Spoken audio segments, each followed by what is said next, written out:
On va prier pour clôturer la prédication. Non, on va prier quand même. Non, pour l'ouvrir. Mais réalisons que les témoignages que nous avons entendus sont une prédication. Ce qu'ils ont vécu est biblique et réel, et je veux bénir cela. Seigneur, je veux te dire merci, non seulement pour l'œuvre que tu fais dans les cœurs, pour l'œuvre que tu fais dans les vies, Seigneur, pour ta parole, Seigneur, qui a accès à ces cœurs, pour ta présence. Et je prie et je te dis merci pour la multiplication qui prend place. Seigneur, la puissance du témoignage. Seigneur, amène ta parole aussi dans les cœurs. Et ce matin, nous voulons, Seigneur, te présenter ces minutes où nous allons partager ta parole. Nous allons, Seigneur, écouter ce que ta parole dit, écouter ce que ton esprit dit. Seigneur, je te dis merci, que nos cœurs soient ouverts, que nous puissions prendre que ce qui vient de toi et rejeter tout mensonge qui n'est pas de toi, dans le nom de Jésus. Amen.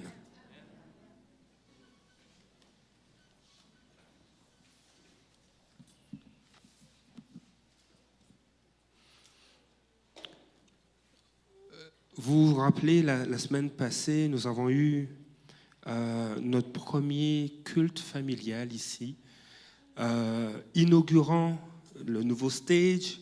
On dirait que j'hésite à être debout dessus. Hein. On dirait que le lieu est devenu tellement saint qu'il faut que je retire les souliers et tout. Mais inaugurant le stage et de voir que c'est avec des enfants que nous avons inauguré ces changements. Mais aussi, je bénis Dieu pour cette célébration faite envers la famille, avec les enfants. C'est un temps bénissant et je tiens aussi à encore remercier toute l'équipe de CN Junior qui a organisé cela avec l'équipe de louange, mais aussi remercier notre décoratrice, tous les ballons qu'elle a préparés avec son équipe. Vraiment, je tiens à la remercier grâce pour ça. Ce matin, j'aimerais continuer sur la pensée que je vous ai partagée la semaine passée. Moi et ma maison, c'est tiré de Josué chapitre 24, le verset 15. Et en lisant ce verset, je faisais ressortir que Josué a pris la décision de cultiver une relation avec Dieu, non seulement pour lui, mais aussi pour son foyer, pour sa famille. Il y a différentes versions qui mentionnent « Moi et ma maison, nous servirons l'Éternel », mais aussi la version Semeur qui disait « Moi et ma famille, nous adorerons l'Éternel ». Et dans cette déclaration de la part de Josué, alors qu'il était, en fait, c'est le dernier chapitre du livre de Josué, il est au terme de sa vie, il a fait un récapitulatif de tout ce que Dieu a accompli depuis son ancêtre Abraham, même en partant du père d'Abraham et jusqu'à leur installation en tant que peuple en Israël, en Palestine. Et il a fait ce récapitulatif pour dire, écoutez les témoignages, écoutez ce que Dieu a fait. Et ce matin, nous avons écouté des témoignages. Comme Église, nous voulons mettre de l'avant aussi les témoignages parce que ce sont des choses vécues qui rendent gloire à la parole de Dieu et à ce que Dieu fait dans les vies. Et si vous avez des fois des questions, et en écoutant les témoignages, on réalise que ce sont des gens comme vous et moi. Dieu fait d'eux des héros, mais ils sont comme chacun de nous. Et Dieu veut aussi agir dans nos vies. Alors Josué a fait la même chose. Il a récapitulé ce qui s'est passé. Et je vous expliquais ce texte parce que ça a été le titre du message que je voulais partager dimanche dernier, moi et ma maison. Et il y avait cette pensée que je voulais vous parler de la force d'une famille imparfaite. De réaliser c'est quoi qui était la force de la famille de Josué.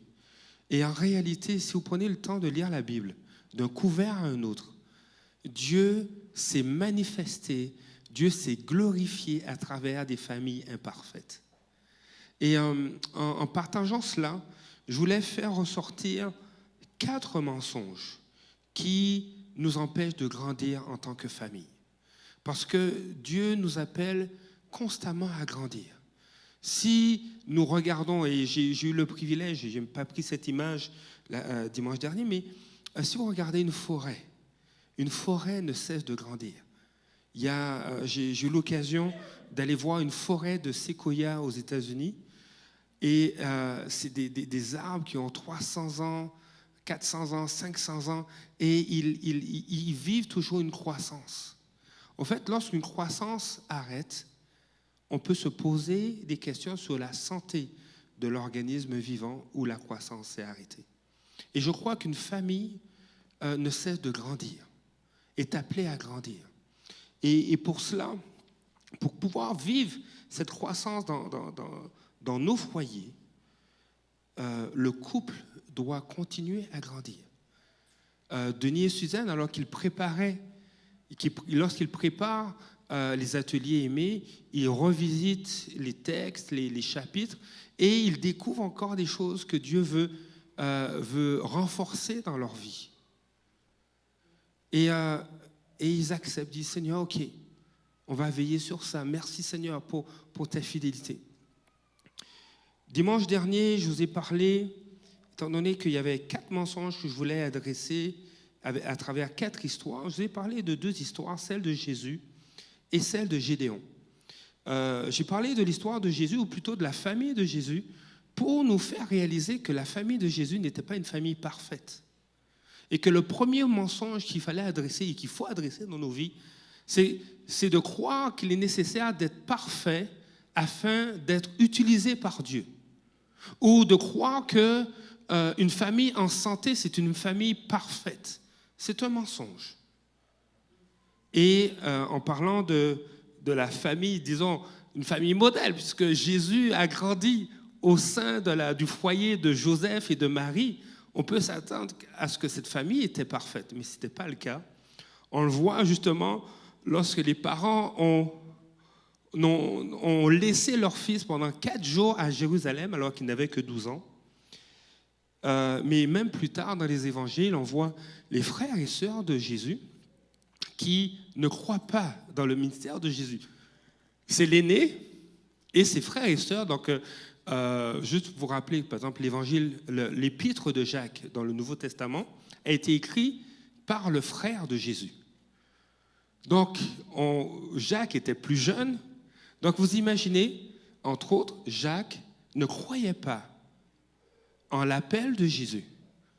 Et à un moment donné, on va dire, ah, mais tes frères et tes sœurs sont dehors, et Jésus va faire des commentaires par rapport à cela. À un autre moment, les frères et sœurs de Jésus disent, mais Pâques approche, tu ne veux pas aller à Jérusalem, mais arrête de te cacher, va à Jérusalem, parce qu'ils ne croyaient pas dans le mystère de Jésus. Alors, la famille de Jésus n'était pas parfaite. Mais la famille de Jésus a grandi avec lui. Elle a été transformée par sa présence, par sa prédication, par les œuvres qu'il a accomplies. Et je vous ai parlé de Gédéon, qui était le dernier de sa famille. Une famille qui était pauvre, qui venait de la plus petite tribu d'Israël. Le peuple d'Israël était réparti en 12 tribus, c'est comme 12 provinces ou 12 départements, si on est en Europe. Et la tribu de Manassé, c'était la plus petite tribu. Donc, et pour Gédéon, il semblait que c'était trop tard. On nous a raconté des histoires. On a aussi entendu Gédéon qui dit, mais moi aussi j'ai entendu les témoignages que Dieu, semble-t-il, a ouvert la mer Rouge et a délivré mes ancêtres d'Égypte. Ils sont venus dans une terre promise où soi-disant coule le lait et le miel, et que il ferait bon vivre. Et mais je l'attends le miel et je l'attends le lait parce qu'on nous le pique, on nous le vole. Donc il dit, mais vous me racontez tout ça, c'est trop tard, on est obligé de se cacher pour pouvoir essayer d'avoir de la farine, de survivre, de garder des aliments. Et Dieu a choisi d'utiliser celui qui disait qu'il était trop tard. Il a utilisé Gédéon pour sauver son peuple. Ce matin, je veux que tu saches qu'il n'est pas trop tard. Il n'est pas trop tard pour t'appuyer sur Dieu. Il n'est pas trop tard pour le laisser intervenir dans ta vie. Et les deux mensonges qu'on va regarder ensemble, c'est des fois on dit « je suis trop petit ». Je suis trop petit pour que Dieu m'utilise. Ce n'est pas nécessaire. Je suis invisible. On ne m'entend pas. Dans ma famille, je suis le dernier à être consulté. Je n'ai pas assez d'instructions. Je suis trop petit. Je n'ai pas les capacités pour le faire, pour être utilisé par Dieu. Et le texte que j'aimerais qu'on puisse regarder ensemble, c'est dans l'Ancien Testament, c'est dans 2 Rois. Et ce qui est intéressant, c'est, je n'aborde que 4 mensonges. Il y en a peut-être d'autres dans ta vie. Mais ce qui est intéressant, c'est que peu importe les mensonges que tu peux croire, lorsque tu regardes les Écritures, Dieu met la lumière sur la vérité et il te dit « fais-moi confiance ». On va regarder des textes, on va lire une partie d'un chapitre. Mais je veux t'encourager. Je veux t'encourager à la maison, peut-être avant de regarder une série sur Netflix ou sur Prime, ou avant de jouer à FIFA 23. Est-ce qu'il y en a qui jouent à FIFA 23? Moi, je suis nul dans ça. Oui, voilà, il est honnête. Amen, amen, amen. Super. Bon, juste avant de jouer à FIFA 23, prends 10-15 minutes. Tu dis, Seigneur, avant de prendre ce temps de détente, je vais juste prendre 10-15 minutes avec toi et avec ta parole. Et je t'encourage à suivre un plan de lecture, mais tu peux simplement, nous sommes aujourd'hui le 30 avril, tu peux prendre Proverbe 30. Il y a 31 proverbes. Et tu peux consacrer un proverbe par jour et le lire et dire, Seigneur, qu'est-ce que tu veux me dire? Seigneur, je veux te remettre aussi ce temps où je vais jouer, que je ne puisse pas me mettre en colère parce que la PS4 ou la Xbox est en train de gagner sur moi. Mais Seigneur, je veux te mettre en premier, même dans mon moment de détente, qu'on puisse se détendre ensemble. Et quand tu fais ça, l'Esprit de Dieu va utiliser la parole que tu lis et va commencer à produire quelque chose dans ton cœur. Et ce matin, il y a vraiment, je pense qu'il y a des cadeaux, il y a des choses que Dieu veut nous révéler. Je vous disais la semaine passée que pour Jésus, pour Dieu, les relations passent avant la loi. Est-ce que vous vous souvenez de ça? Je vais juste prendre ce texte-là. Je pense que juste se le rappeler, c'est pertinent. Vous savez, à un moment donné, dans Matthieu, donc juste avant d'ouvrir 2 Rois, dans Matthieu chapitre 22, il y a des gens qui ont voulu tester. Et ils ont voulu piéger Jésus. Alors, au verset 36, il est dit, « Maître, quel est le plus grand commandement de la loi ?» Et Jésus va répondre, Jésus lui répondit, « Tu aimeras le Seigneur, ton Dieu, de tout ton cœur, de toute ton âme et de toute ta pensée. C'est le premier et le plus grand commandement. Et voici le second, qui lui ressemble, ou qui lui est semblable. Tu aimeras ton prochain comme toi-même. De ces 2 commandements dépendent toute la loi et les prophètes. » Toute la loi et les prophètes dépendent de ces 2 commandements qui font ressortir la primauté de la relation avec Dieu. Alors, ceux qui voulaient le piéger pensaient, que Jésus allait dire « obéis à ses commandements, obéis aux règles ». Mais Jésus a fait prévaloir la relation sur la loi, de se tourner vers Dieu. Tu aimeras l'Éternel, ton Dieu. Dieu veut protéger la relation et il veut que tu saches que tu es aimé de lui. Et il veut que, non seulement que tu aimes Dieu, que tu aimes ton prochain, mais que tu puisses t'aimer toi aussi. Donc la relation est importante. Et des fois, on a des visions de nous-mêmes qui ne sont pas conformes à ce que Dieu dit sur notre vie. Et la famille est là. Normalement, une famille en santé, c'est une famille qui va grandir avec Jésus et qui va nous amener à réaliser qui est Dieu et nous amener à nous placer sous sa mission, sous la mission de Dieu, à réaliser qu'on a été créé par lui, qu'on est aimé de Dieu, que Dieu fait tout pour protéger la relation avec les êtres humains, au point de donner son Fils. On a eu ce chant qui disait que Dieu n'envisage pas le ciel sans nous. Mais c'est fort, ça. C'est vraiment fort. Dieu veut passer l'éternité avec l'être humain. Il désire qu'on le connaisse. Donc non seulement il n'est pas trop tard, mais tu n'es pas trop petit. Il y a ce texte, on va y aller, dans 2 Rois, chapitre 5. Ce texte est surprenant, on va lire juste les premiers versets pour le moment. Et ce qui est intéressant dans ce texte, c'est que non seulement tu n'es pas trop petit, mais il n'est pas non plus trop tôt pour connaître Dieu.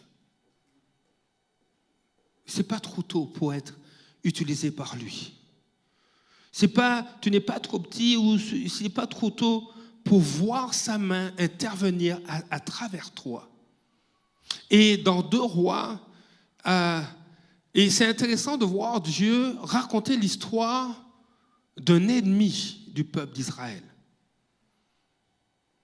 Parce que Dieu n'est pas seulement le Dieu d'Israël, il est le Dieu de tous les peuples, de toutes les nations. Il est le Dieu de tous les êtres humains, qu'ils soient grands, petits, forts ou faibles. Et dans 2 Rois chapitre 5, il commence à parler de gens qui sont ennemis de Dieu. Et comment il va introduire cette bonne nouvelle, comment il va introduire sa présence, comment il va emmener des gens à faire de lui leur Seigneur et leur Sauveur. Et on penserait que peut-être que Dieu allait envoyer, je ne sais pas, son armée, puis il y aurait des miracles qui se feraient, des prodiges dans les cieux, le ciel serait comme ouvert, ils auraient des visions, ils verraient des anges. Non, Dieu n'a pas fait ça. Dieu, des fois, utilise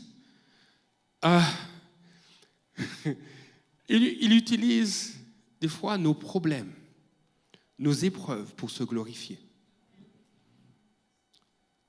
On va regarder le verset 2 de 2 Rois, chapitre 5. On peut même commencer, on va commencer au verset 1. Naaman, chef de l'armée du roi de Syrie, jouissait de la faveur de son maître, donc du roi de Syrie, et d'une grande considération, car c'était par lui que l'Éternel avait délivré les Syriens.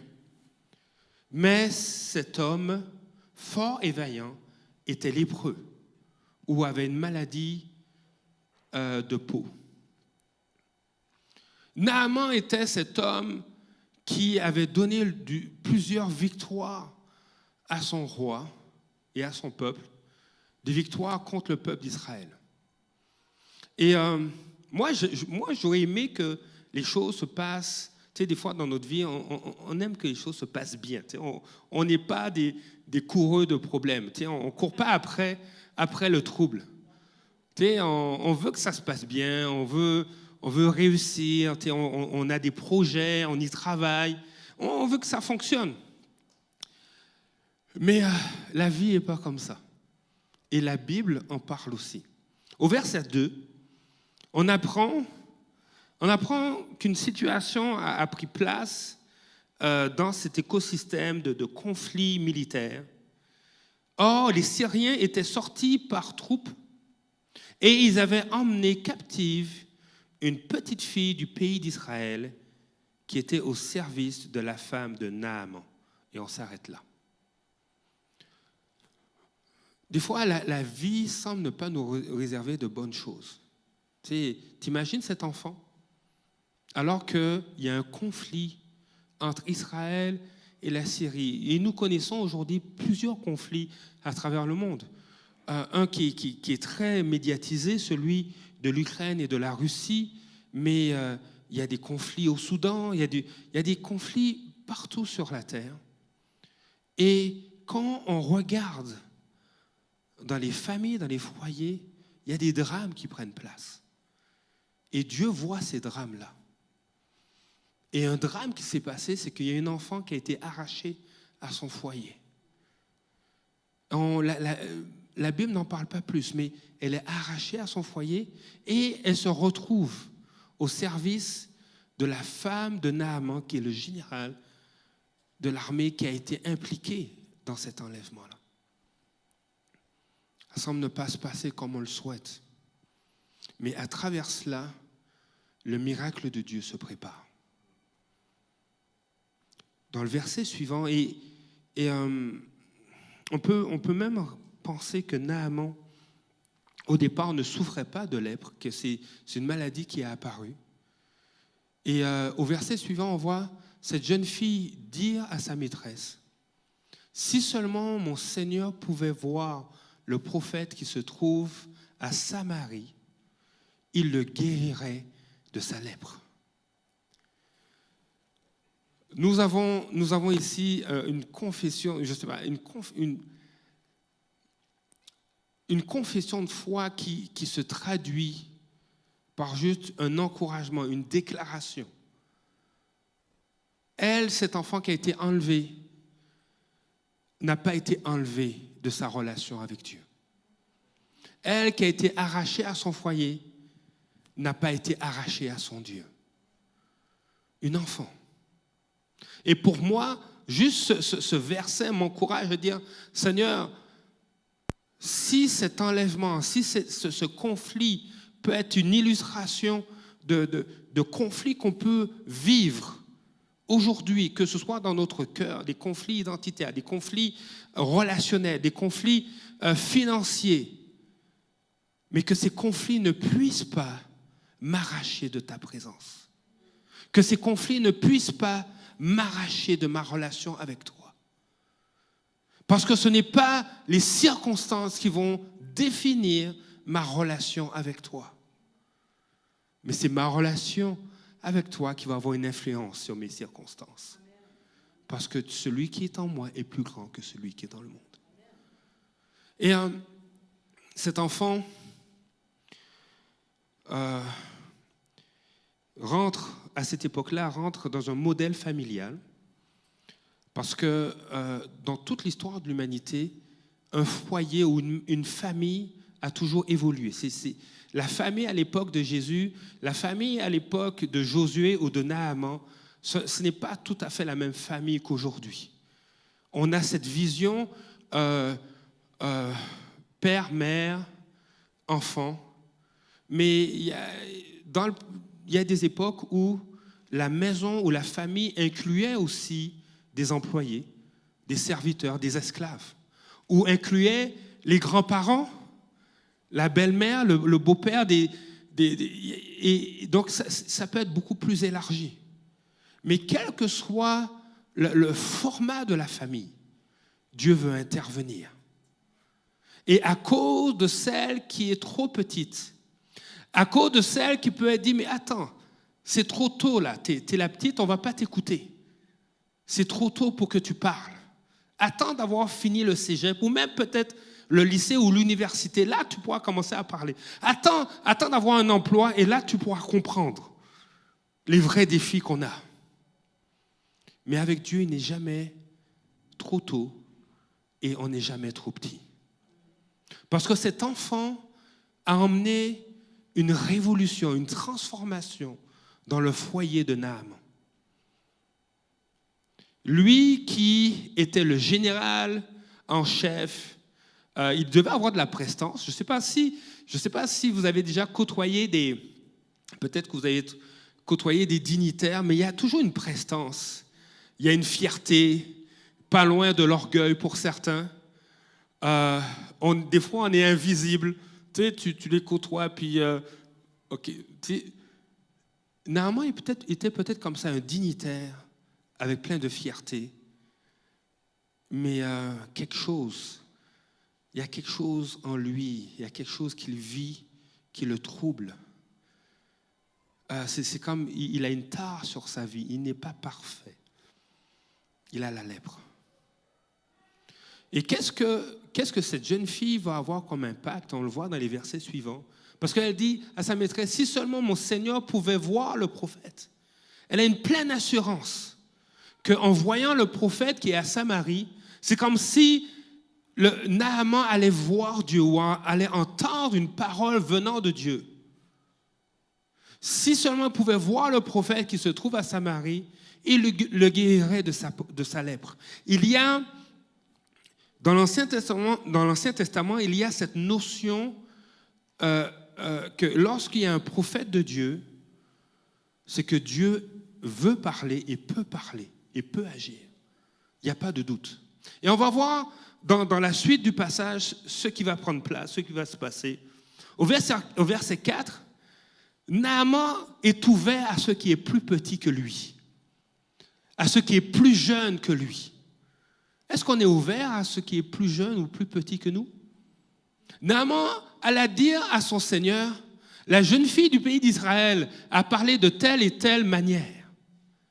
Et je vous dirais, encore hier, il y a un de mes garçons qui m'a parlé de telle ou telle manière. Et la première fois qu'il m'a parlé de telle et telle manière, je n'ai pas porté attention. Je dis non, ça va, t'inquiète, c'est correct. Et puis, il me l'a répété.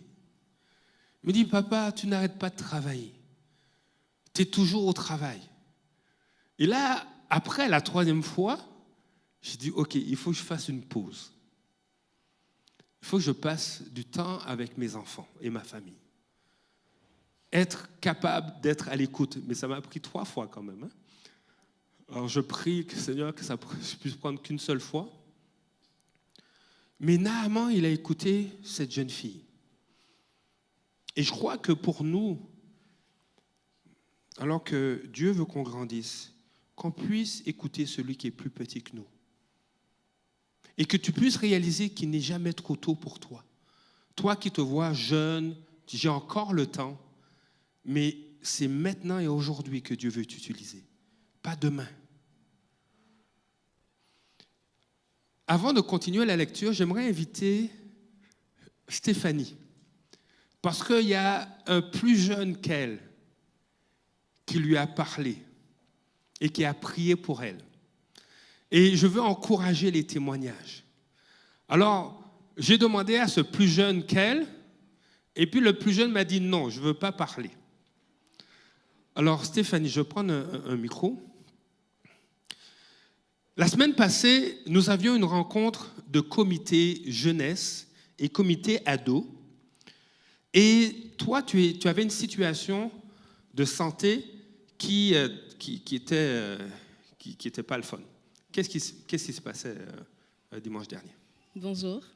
Dimanche dernier, je suis venue à l'église, j'avais mal au cou. Ça descendait jusqu'à mon épaule, ça a commencé la semaine.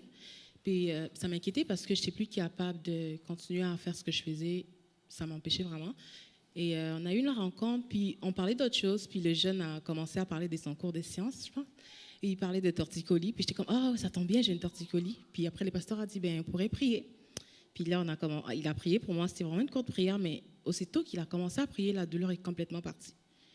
Donc, j'ai pu boucher mon cou, puis je criais parce que j'avais jamais vécu un miracle aussi instantané. Donc, j'étais comme, oh oui, c'est vrai, ça a marché. Donc, c'est ça. Wow. Et je voulais qu'elle le témoigne devant vous pour que vous sachiez que ça s'est vraiment passé. Ça s'est passé la semaine passée. Et si Dieu a pu utiliser un plus petit que toi, un plus jeune que toi, il peut utiliser n'importe qui. Si ce jeune a accepté de prier, il n'était pas trop tôt. Il dit oui, j'embarque, par la foi, je prie et elle va être guérie. Je te remercie Stéphanie pour ton témoignage. Ce matin, je veux nous encourager à réaliser que Dieu utilise même les plus jeunes. Et c'est juste un travail de science au secondaire. Mais en partageant ce qu'il vivait, il y a eu un lien. Son thème de travail, c'était les maladies musculo-squelettiques. Et il a fait un travail sur le torticolis. Et ça tombait. Et vraiment, Dieu a arrangé les choses pour que ça puisse répondre à un besoin. Et en priant, et on a été surpris, on a vu en direct, ok, plus de douleur, et elle était surprise, elle était bénie. Ce matin, Dieu veut aussi t'utiliser. Dieu veut utiliser tes enfants. Dieu veut te dire, il n'est pas trop tôt pour toi. Je viens de donner ma vie au Seigneur, il peut t'utiliser. Je viens de me tourner, je viens de recommencer à prier, Dieu veut t'utiliser.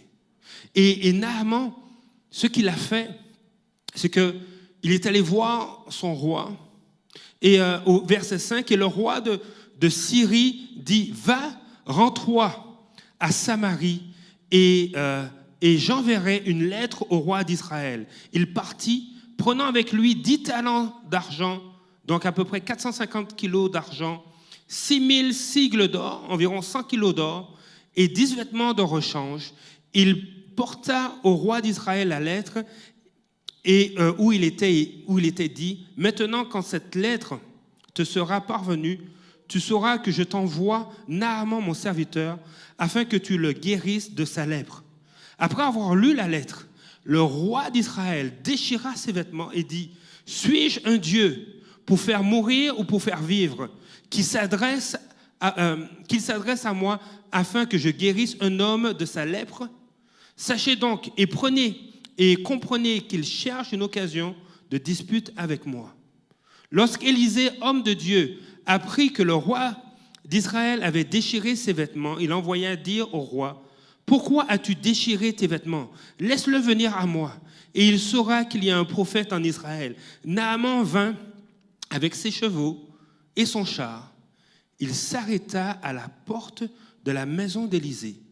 Élisée lui fit dire par un messager, « Va et lave-toi 7 fois dans le Jourdain, ta chair redeviendra saine et tu seras pur. » Naaman fut irrité et il s'en alla en disant, « Voici, je me disais, il sortira vers moi, il se présentera lui-même, il invoquera le nom de l'Éternel, son Dieu, il agitera sa main sur la place et guérira le lépreux. Les fleuves de Damas, l'Abana et le Parpar, ne valent-ils pas mieux que toutes les eaux d'Israël? Ne pourrais-je pas m'y laver et devenir pur? » Et il s'en retournait et partait avec fureur. Mais ses serviteurs s'approchèrent pour lui parler. Et ils dirent, « Mon père, si le prophète t'eût demandé quelque chose de difficile, ne l'aurais-tu pas fait? Combien plus dois-tu faire ce qu'il t'a dit? Lave-toi et tu seras pur. » Il descendit alors et se plongea 7 fois dans le Jourdain, selon la parole de l'homme de Dieu, et sa chair redevint comme la chair d'un jeune enfant. Il fut pur. Amen. Vous voyez, en fait, non seulement on a eu ces serviteurs qui ont dit « mon père », c'est une expression de respect, des plus petits au niveau social, ont parlé à Naaman et il a obéi. Mais l'autre point que je voulais emmener, c'est que il ne faut pas croire qu'on n'est pas appelé à changer. Il y a des gens qui disent, moi, je n'ai pas besoin de changer. Si j'avais besoin de changer, c'est peut-être le Premier ministre qui serait venu me voir. Non, je n'ai pas besoin de changer, moi. Naaman a été confronté à ça. Naaman a dit, mais moi je m'en vais. Là, on m'envoie voir le prophète lui dit de venir.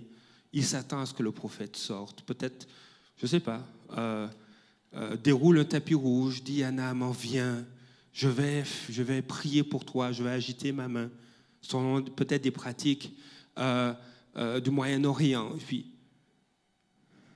Mais Dieu avait aussi un plan d'amener Naaman à marcher dans l'humilité. Il a vécu un changement de cœur. Ce n'est pas, vous savez, Dieu n'agit pas comme on lui demande. Seigneur, je veux que tu fasses ça, je te donne un ultimatum, ou ce qui est socialement acceptable. C'est comme ça que tu dois fonctionner, Seigneur. Dans notre société, on accepte telle ou telle chose, on agite les mains, on fait telle ou telle chose dans nos vies, dans le quotidien. Seigneur, tu dois accepter ça. Moi, là, je n'ai pas besoin d'aller à l'église. Je n'ai pas besoin d'être en communauté. Non, parce que nous, on fait tout en ligne. Et puis, de toutes les façons, j'ai tellement d'applications. Je peux lire la Bible partout, je peux écouter des messages. Mais Dieu a créé l'Église pour qu'on puisse aussi vivre la communauté. Parce que lorsque mes frères ont travaillé jusqu'à 2h30 du matin, pour moi, un des impacts que ça a eu, Bruno, tu ne peux pas te dire que tu es fatigué jeudi matin parce que tu n'as pas travaillé jusqu'à 2h30 comme eux. Alors lève-toi, même si tu es fatigué, et travaille. Ils m'ont envoyé une photo à 2h27 pour me montrer tout le travail, alors qu'ils avaient une journée de travail dans leur corps. La communauté, l'impact. Mon frère Viorel et mon frère David m'ont boosté pendant toute la semaine à cause de leur dédicace, dans leur désir d'œuvrer et de bénir l'Église. Dis Seigneur, moi aussi je vais redoubler d'efforts pour bénir ton peuple. Je vais redoubler d'efforts. La communauté est importante. Ce n'était pas une compétition parce que moi je ne tiendrai pas jusqu'à 2h30. Ok? Alors on oublie ça. Mais pour moi, c'était un encouragement. C'est vraiment un encouragement de réaliser l'importance de la communauté. Dieu sait ce qui est bon pour nous. Et Dieu nous a donné plus qu'un manuel d'utilisation. Il nous a donné ce qui transforme les vies. Il nous a donné sa parole. Et lorsque Naaman s'est retrouvé devant la maison du prophète, devant la maison d'Élisée, oui, il avait des attentes qui n'ont pas été répondues. Il dit, mais ça ne fonctionne pas comme je le voulais. Il était prêt à partir, dire, ce n'est pas à la hauteur de ma dignité. Je suis quand même un général. Il faudrait qu'on m'accueille en tant que tel. Et il partait. Et il a fallu qu'un de ses serviteurs lui parle. Et des fois, on peut être plein d'orgueil. Plein d'orgueil. Et on va dire, je quitte mon foyer. Je ne veux plus rien savoir. On m'a raconté, et moi ça m'a fait mal, mais on m'a raconté qu'un couple s'est séparé, ils ont divorcé. Et le mari disait, et c'est un couple qui ne connaît pas le Seigneur, le mari disait, je ne veux plus rien savoir de ma femme. Je ne veux plus rien. Qu'on vende la maison, je ne veux plus rien savoir. Oui, il y a probablement des blessures. Oui, il y a des choses qui ont peut-être cassé dans le couple. Mais peut-être vous asseoir et vivre une guérison, vivre une restauration. Peut-être pas à la manière que vous souhaiterez, mais à la façon de Dieu. Je parlais à un couple au mois de janvier. Je parlais avec un frère au mois de janvier. Il me disait, à son travail, il a rencontré des collègues qui vivent des difficultés de couple. Et sa collègue dit, mon mari ne veut plus rien savoir de moi, et moi non plus, on va se séparer, on va divorcer. Et il a dit à sa collègue, je veux rencontrer ton mari. Et il l'a rencontré. Ils se sont assis. Ils ont parlé ensemble. Ils sont devenus amis. Et le couple a été restauré. Il a été pour ce couple ce que ce serviteur a été pour Naaman. Il a été pour ce couple ce que cette jeune fille a été pour Naaman. Et Dieu veut qu'on sache qu'on doit le laisser nous transformer, qu'on est appelé à grandir, à changer. En cours de route, il va y avoir des situations où il faudra dire, je dois examiner mon cœur. Est-ce que je m'attendais à ce que le prophète ou que Dieu agite sa main pour que ma situation change? Dieu me demande de faire quelque chose, je dois lui apprendre à lui faire confiance. Et la famille qui est en santé, c'est une famille qui va grandir avec Jésus, qui va grandir avec sa parole. Tu veux fuir, tu veux quitter ton foyer, mais Dieu dit non, reste, je veux régler quelque chose dans ton cœur. Ah non, c'est pas moi le premier qui va demander pardon, hein. Je ne ferai pas le premier pas. C'est elle qui doit faire le premier pas. C'est lui qui doit se mettre à genoux et me supplier. Mais peut-être que Dieu veut traiter l'orgueil. Je crois que plusieurs des blessures qu'on a, des blessures relationnelles, entre autres dans le couple, sont des blessures qui ont une origine qui est antérieure au couple et qui ressurgissent dans le couple. Dieu a dit, il n'est pas bon que l'homme soit seul. Je lui ferai une aide semblable à lui. On a besoin, le couple, on a besoin l'un de l'autre pour être meilleur. On a besoin l'un de l'autre des fois pour nous voir dans un vrai miroir. Tu sais, il y a des miroirs qui déforment la silhouette. Je ne sais pas si vous avez déjà vu ça. Des fois, j'ai été à Québec, je pense, il y a un endroit où il y a plein de miroirs, puis je me suis présenté devant un miroir, j'étais tout petit. J'étais tout petit, tout écrasé, tu sais. Ça déforme. Alors si c'est ce miroir que j'ai tous les jours, mais je crois que je suis tout petit. Mais c'est pas vrai, c'est un mensonge. Mais je vais dire non, c'est ma réalité. Je me regarde dans le miroir, je suis tout petit. Alors je dis, il y a des miroirs qui nous font tout mince. Ah, mais je peux prendre du S, du small en pantalon. C'est pas vrai. Il y a des miroirs qui nous présentent très grands. Alors, si tu dois sortir du bâtiment, tu dis, mais je ne peux pas passer là. Je devrais me pencher.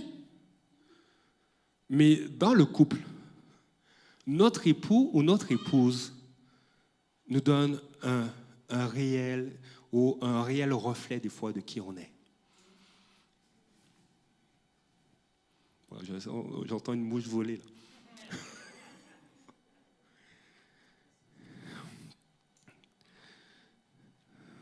Je désire que les enfants que Dieu m'a donnés puissent grandir, puissent connaître Dieu, puissent lui faire confiance. Et si je veux qu'ils grandissent, si je veux qu'ils prient, je dois grandir et je dois prier aussi. Si je désire que ce soient des hommes responsables, je dois aussi être un homme qui prend ses responsabilités. Et quand c'est difficile.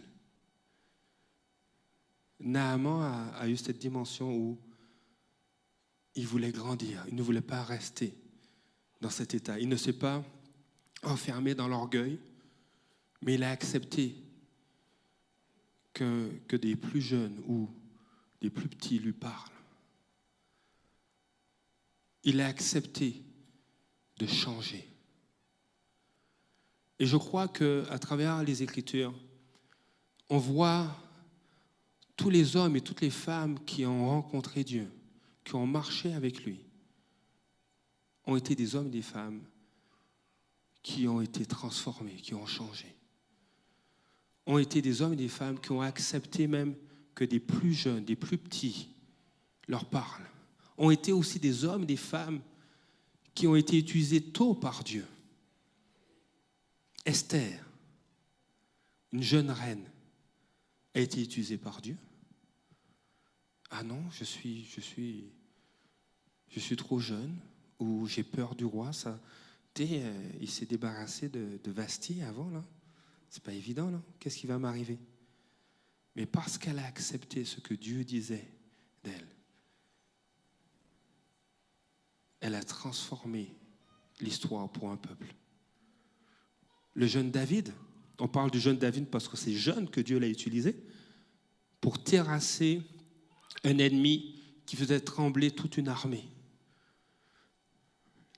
Je veux finir avec ça, avec cette histoire. Je voulais prendre un temps de jeûne. Et puis j'ai partagé à Joshua, à mon aîné, et je veux jeûner, mais c'est difficile. Vous savez ce qu'il m'a dit? Il m'a dit, mais t'as qu'à décider de jeûner, c'est tout. Et puis il a ajouté, regarde, je vais jeûner avec toi. Et puis il dit, regarde papa, moi le midi, je ne mangerai pas. Puis entre parenthèses, il m'a dit, de toutes les façons, je n'ai pas le temps de manger parce que je vais jouer au basket avec mes amis sur l'heure du midi. J'ai dit, ok. Là, je suis rentré dans ma chambre, je dis, Seigneur, il m'a dit, jeûne. Alors j'ai jeûné. Ce matin, s'il y a des choses que Dieu veut que vous déposiez entre ses mains, on va simplement se lever, puis on va prier pour cela.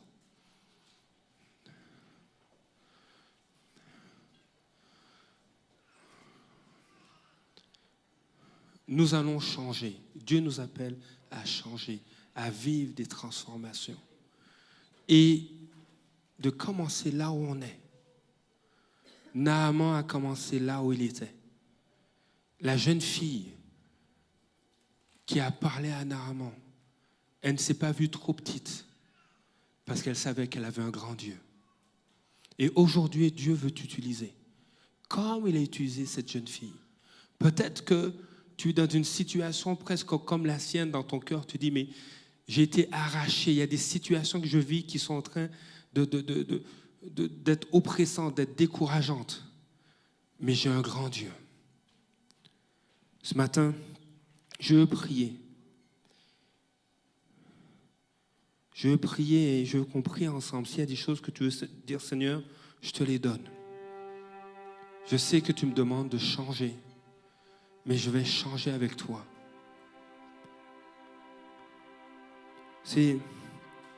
Dieu nous dit en ce moment, je ne t'abandonnerai pas. Je n'ai pas abandonné Naaman. Je ne t'abandonnerai pas. Je n'ai pas abandonné cette jeune fille. Comme il est écrit dans Josué 1, chapitre 5. Je ne t'abandonnerai pas. Dans ta situation, Jésus est l'alpha et l'oméga. Il est le premier et le dernier, le commencement et la fin. Il tient ta vie. Il tient les situations. Il n'y a rien de trop grand pour lui. Nous rentrons. Naaman a dû faire des efforts. Le miracle de Dieu était là pour lui, mais il a dû faire simplement des efforts pour le saisir par la foi et pour faire ce que Dieu lui demandait. Dieu, il y a certaines choses, Dieu va te demander des efforts. De simplement croire, lui faire confiance. De manifester ta foi par tes œuvres. Dire, voici les œuvres que je fais à cause de ce que Dieu m'a dit. Il y a des efforts que tu auras à faire, comme Naaman les a fait. Mais ces efforts vont emmener des changements dans ton couple. Ces efforts vont emmener des changements dans ta propre vie, dans ton cœur. Lorsqu'on se lève, lorsqu'on décide de grandir avec Jésus, de marcher avec Jésus, le Seigneur te dit ce que j'ai commencé de faire, ce que j'ai inspiré par ma parole, ce que j'ai t'ai communiqué pour que tu me fasses confiance, ce que j'ai commencé de faire, je vais le poursuivre, je vais l'achever. Nous sommes appelés à être des hommes et des femmes qui marchent par la foi et qui manifestent notre foi à travers les œuvres que nous faisons. Seigneur, je prie ce matin. Seigneur, je prie, Seigneur, pour tes forces, pour ta grâce. Alors que nous sommes levés, Seigneur, nous voulons accueillir, Seigneur, ce que tu fais et ce que tu nous pousses à faire par la foi. Seigneur, nous voulons nous tenir comme Naaman, ce qui est comme une lèpre sur nos vies ou dans nos cœurs. Tu nous guéris, tu nous plonges dans le Jourdain. Tu nous conduis non pas à fonctionner comme la logique humaine, mais à fonctionner selon ta parole. Seigneur, je prie maintenant que nous puissions déposer tout orgueil, toute crainte, et que nous puissions rester attachés à ce que tu dis. Dans le nom de Jésus.